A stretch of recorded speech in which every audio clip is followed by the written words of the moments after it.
Rajma is one of my all-time favorite dishes, and this version of the recipe is very similar to the one that I grew up with.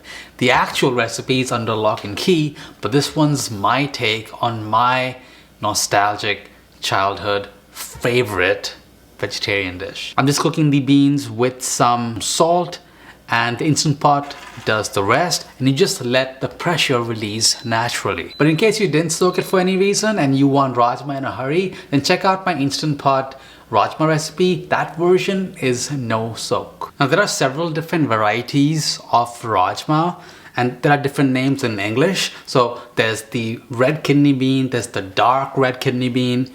Pinto beans, while not Indian, they can be used for this as well. The Indian version that kind of looks like pinto beans is called chitre wale rajma, essentially meaning kidney beans with these dark spots on them. There's the Jammu kind, which is smaller, red, and super aromatic. So just pick what you want. The pinto beans do tend to be a bit more dense, but I like that in beans. When it's nice, thick, it just adds to the experience. So pick what you want, mix it up if you want, and let me know which variety you ended up loving. I would stray away from using canned beans. They just won't have the same effect with this dish. What I found with making this dish with canned kidney beans is it doesn't absorb the spices and the sauce as well as beans that you've made homemade.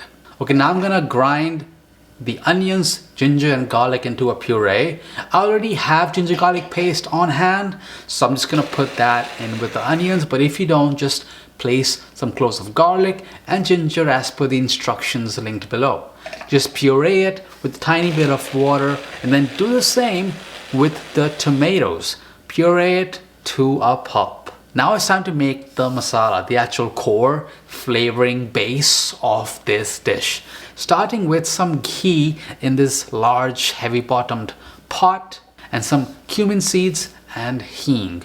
You want to cook that until it's nice and fragrant. The cumin will turn slightly reddish brown. I'm also adding in a bay leaf in here.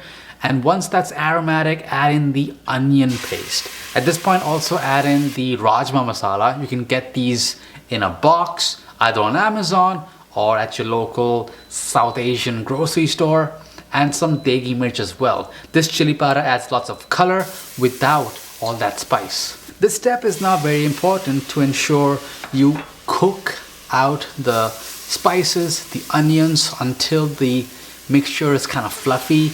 Most of the moisture has dried out and some oil is kind of visible releasing from the sides of this spice mix, this masala. You can keep adding in splashes of water if you think it's burning until you get to that stage. Make sure the bottom of the pot is clean at all times. Then we'll add in the tomatoes and we'll do the exact same steps.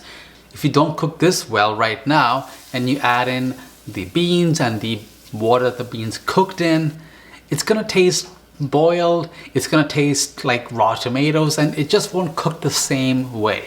And once you get a texture that's fluffy, light, just like this, then you can add in the cooked beans along with all of that water in there. Then just give this all a really good mix. You can see how great it's looking already, and the beans will add some of its own thickness into that sauce as we slowly simmer it. Finish it by adding in some garam masala and just put the lid on and let that simmer for about 10 to 15 minutes just to allow all the flavors to meld well together. And once it has finished simmering, that aroma that spreads, it's unlike anything else. It feels like home, right? It feels like my childhood. Have it with some rice. I would always pair it with some crispy potatoes, also known as aloo bhujia, and there's nothing better than this trio. You can check out how to make the potato dish to pair with this recipe down below, but today it's time to just enjoy the rajma and the rice by itself. The way that I enjoy it is try to pick out all the beans first before enjoying that sauce with the rice. It's always so satisfying to end the meal in that way. Try it out. Let me know what kind of rajma you like the most, and I'll see you all on the next one.